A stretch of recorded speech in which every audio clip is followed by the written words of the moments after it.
and marginally as Wellington. Our reporters say the column now seems to...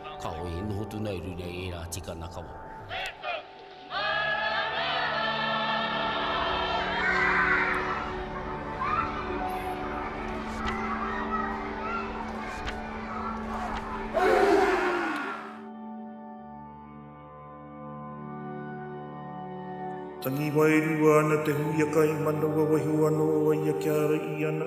Huia, huia. Tangi ana te tuhi waiho anō kia kōri I ana tuia ki runga, tuia ki rau. Tangi ana te pipi wharauro waiho anō kia kōri iri I ana.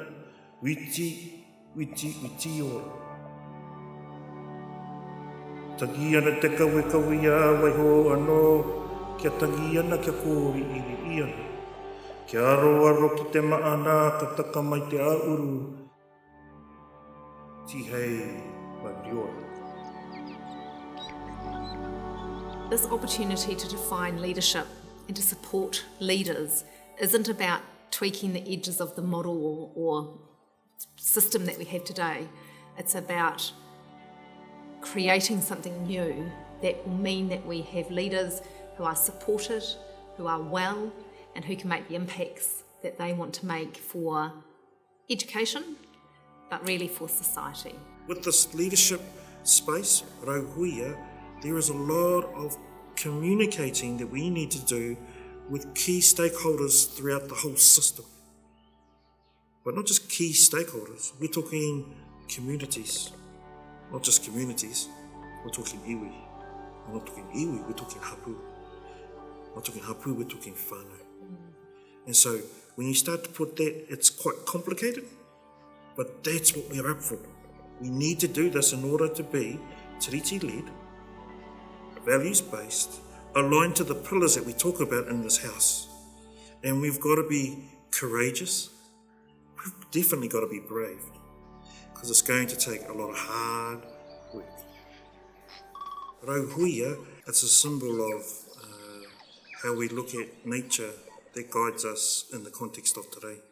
Unfortunately, in areas of education, we've forgotten this connection between us and nature, us and environment, and the community driving as a community. So the Rauhuia, aligned to the huia bird, this specific bird is utilised in Māoridom as a treasure. And we have examples of that, and the beautiful example is that when you go down to the National Library in Wellington, there's a huge big picture up there of Te Rangi Tupi ora with 4 feathers in her hair, reaching out to sign the Treaty of Waitangi. How could you not look at that as an example of one, a wahine, 2, of leadership at an 1840 that helps guide us in our thinking in today. Right next to her is another chief. So that gives balance. Not only does it give balance, it says to us there's roles to play within our community, and these roles need to be brought to life at every level, every sector of a community. Not just in your role-based hierarchical leadership, but leadership in the classroom. It shows that concept of what we want to create into the future for education leadership, where she was chosen by her people, and the feathers gave her that sort of outward or physical representation of that endorsement, but she was the right person to do that particular task, to go and sign Te Tiriti on behalf of her people. And it makes me think back to the agreement that was signed for in Te Tiriti, that the intent there has never been realised. The benefit of that articulation in the document there has never been realised. And so for us, there's an opportunity. The first part of our discussion here when I did what was called a taki. And a taki is something that brings to life in our introduction the importance of the discussion to follow. And so in that discussion, there is words that are in there that mention the importance around the birds. And so it starts off with the huia bird, as we have aligned our leadership space to the huia. And it talks about the huia, although it's no longer here, it spiritually has the ability to guide us in the now. that we are connected to spirituality. And that's something that we need to work on, that we bring belief systems into what leadership is. The second area is the tui. And we know that the tui is a beautiful sound that draws your ear to wherever it is. And that tui is around also how do we knit together all the different weaves and fabrics and the differences within our community. And that tui tells us that we have to work at bringing things together. Then we also talk about the pipi wharauro. And the pipi wharauro actually is an indicator around wellness. And wellness is a huge part of our leadership pathway. The fourth area is the kaiako. And these are our little birds that have these big sounds that say to us, we're heralding the next months that are coming, the warmer months. So how do we prepare for the warmer months to come? What it also says is that these birds represent different things in different sectors of New Zealand, Aotearoa. And that leadership is different in different parts of Aotearoa. That there are subtle differences on how people will drive within your communities what leadership looks like. And we need to bring that out. We need to make it vivid. We need to highlight it. And we need to show our communities and our learners that you can be a leader, no matter where you are.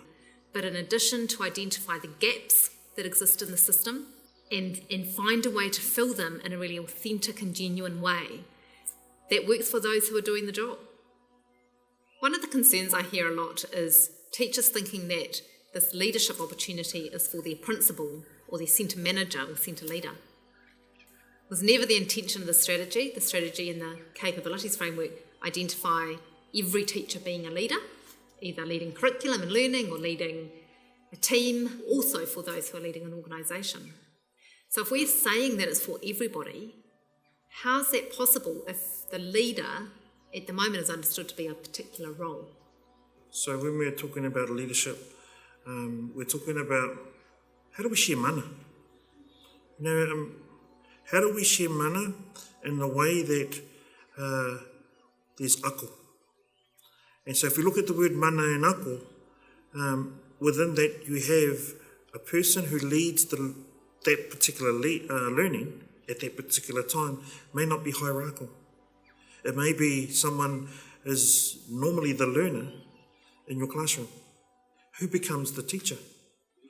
And that's the beauty of transference and of giving and of receiving of the space that is safe to do that. And part of that leadership is actually creating the space for that to happen. The ability for someone to have the mana to say, actually, I know a little bit about this. I'm going to share that. So that actually, whakamana actually gives mana to that space of learning, to that space of leadership. And so the tuakana teina is an important part of the Rauhuia, because those leaders who signed the Tiriti would not have been the leaders in everything. So everybody knew, and it was transferable easily because everybody respected each other's mana. And that's the beauty about the pillars of the teaching profession and the teaching council in regards to the values.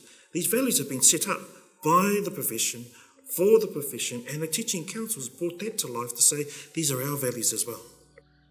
We refer back to Te Tiriti o Waitangi as one of our non-negotiables, that it's a framework for today, yet it was signed in 1840 and there were 2 copies signed saying different things, and the troubles that we've had since then because of that. Why would we make that a non-negotiable? How does that help us think about leadership when it didn't work when we started it?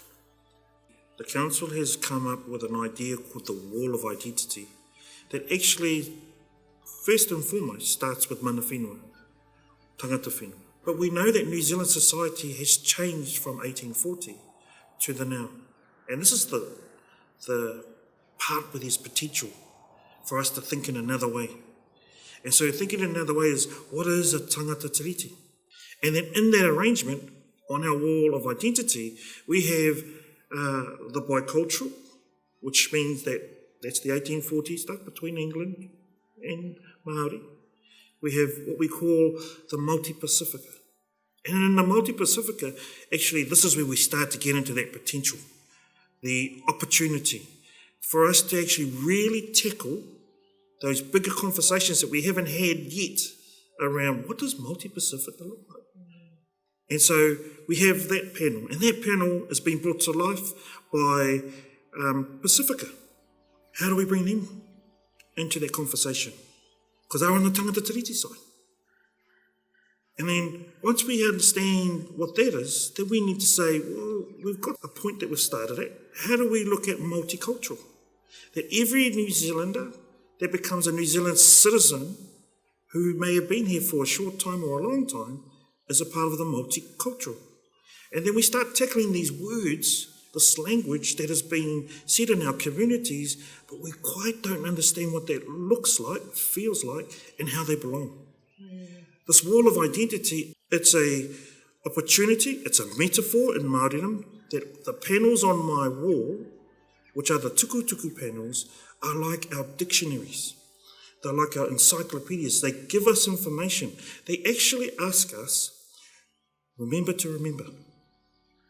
Remember to remember those pictures, those stories, those narratives that have been imprinted on your wall, your house of learning. Please don't forget them. And so if we understand that, everybody belongs. If we have a leadership pathway, everybody belongs. We may have different roles in the belonging, but everybody has identity. Everybody focuses on wellness in that pathway. I'm really interested in this area you touched on about wellness and how wellness fits into leadership, because it's a topical subject at the moment. And it's topical because we have a crisis. We have a crisis of mental health. We have a crisis of our family health. And so I'm interested in your thinking around wellness and leadership in Rauhuia. If we look at the wall of identity, each panel has its design that has its voice. And that's a huge part about wellness, is your identity. How do we make sure that everybody's identity is included in your house of learning? And then on the other side of it is the picture or the metaphor of the house that aligns to the four cornerstones of well-being. But also there's the next steps that go with that, which is called the meihana model. That includes environment and social. So when you look at that, you look at a house where it's built, you look at the environment that surrounds the house, then you look at the people that are associated to the house. Then you're starting to see wellness is not just about grabbing a pill, putting it in your mouth to cure something. Wellness is about how do we drive around being included, that we have identity that is accepted, that we have voice, that is linked into spirituality, that is linked into family, that is linked into your physical, that is linked into your hininaro, which is your mental well-being. Actually, in that one picture is the metaphor that will help us understand and drive wellness within a leadership space, place, pathway. I think within the work that we want to create for the profession, going a bit wider and thinking about the environment and the land that we connect to and came from and stand on, and then coming into how do you bring wellness into all of those spaces, has to be part of this work. It has to be. Or we're not going to create a healthy environment for our kids to be thriving in, which is what we want. If anything for our leaderships, this is the drive around how do we find balance in our leadership? How do we find balance in what we're trying to guide and bring together? How do we find balance in the way that we are going into that space as leaders? Because it's a constant work on. What we need to do is not look at it in singular. We need to look at it holistically as determined by and described by Matangireia, that this is a holistic way of looking at well-being, but it's a holistic way of looking at well-being within leadership. You know, the exciting description there is at different times we need different people's skills and strengths, and our capabilities framework starts to describe some of the competencies that you would need to see in someone who is being a leader. But the idea of space and not necessarily place all the time is you don't have to come to Wellington to do your leadership training or learning, that actually in your local environment those things are already there, and I think it starts to describe what we need for the future for an education system that will meet the needs of all our learners. Tell me about our connections to the mana whenua, to tangata whenua, how iwi play a role in education leadership, in wellness. How does that all come together to give us more strength? As I mentioned before about the birds, and if I could start at that point again, when we talk about the birds, each part of New Zealand, we are endowed with nature that is all around us. And we're very, very fortunate to have that. We need to understand that that is actually a sign. That actually gives us guidance that at place, there's a narrative that goes to that specific area, whether it be a mountain, the river, the sea, the land blocks. There's a narrative that goes back to that. The question I ask is, who has the narrative? Who has that historical overview over those taonga that has been talked about in the Tiriti? And you will find that everything will centre around a hapu or a iwi or a whānau. And so the idea of the leadership space is around connect with those who hold the narrative, connect with those who hold the rituals, connect with those ones who are been there for generations and understand the environment. That's a big part of what leadership could be going forward. And for us within Rauhuia to centre our Rauhuia concept around communities, schools. Do we know what the narrative of the ground that your school is built on? Do we know the connectability to those ones who have been there for generations? And some schools have it, and they're very fortunate. Some schools don't. How do we provide? Because there's a richness in understanding the identity of the people who are at place for generations. So a little bit of a shift to another Māori model where we have kawa, we have tikanga, and there's different kaupapa. And one of the areas of thinking to ensure that we're not being prescriptive at a local area, but we are creating something that is national for an education system, and there will be some consistencies, is those things that sit in our area defined by kawa, yet to be confirmed, but the thinking to add into that, thinking about our leadership strategy, our capabilities framework, Te Tiriti or Waitangi, probably our wall of identity and our whare, so that it brings in our concept of wellness. These are nearly like the non-negotiables that have to exist when we come down to define what they look like might be different. If we've got some non-negotiables and we sort of refer to them as our kawa, what do you think the differences are between the things that we say are common and the opportunity to, at a local level, create or use the tikanga that's there to make it work at a local level? When I think about kawa, tikanga and kaupapa, this is the beauty of it. And personally, this is the beauty of bringing the local views to the community first on what they are. And we as a council are supporting that those local views or tikanga are brought to the community and shown in a way that is of the community. It's like the binding agent. That the tikanga that we have for the area of the north is definitely the binding agent that will bring together the people there. And when we have kaupapa, that's the non-negotiables, the way that we act it, the way that the principles to it are done by the people of the north. And, this is the reason why we have taken the word Rauhuia and the concept Rauhuia, because by doing that binding agent brings that Rauhuia to life. Because the Rauhuia is different in different parts of Aotearoa. And that we're giving life, we're giving support to the local hapu, iwi, community, cohort of teachers, cohort of principals, all people in that whole community to start to define what leadership is for them. We're enabling them. And the tikanga at place is the binding agent for that. It just sounds so empowering that we have the ability for, truly the ability of those in the area who have the knowledge.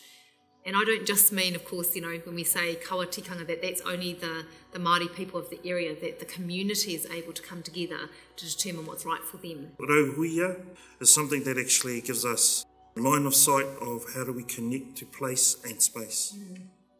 And when we collect place and space, that means that there is leadership at place, that there is leadership within the different spaces at place. What's next? How do we create the future? How do we start today to create the future? What do we need to do? We continue to work towards what leadership looks like in our education sector of Aotearoa. That it's something that we come back to all the time. It is not something that has already started and that's it and it carries on. It's something that we always have these open conversations about.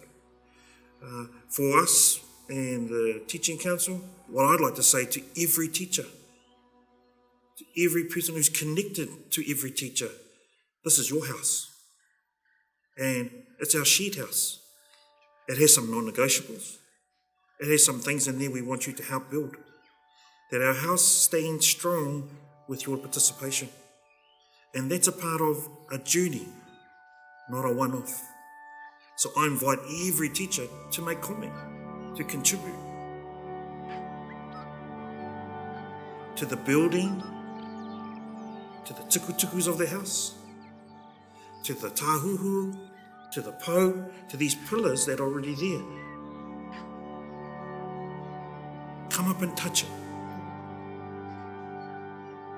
Come up and make it more defined with your touch. Because that's what makes it our house.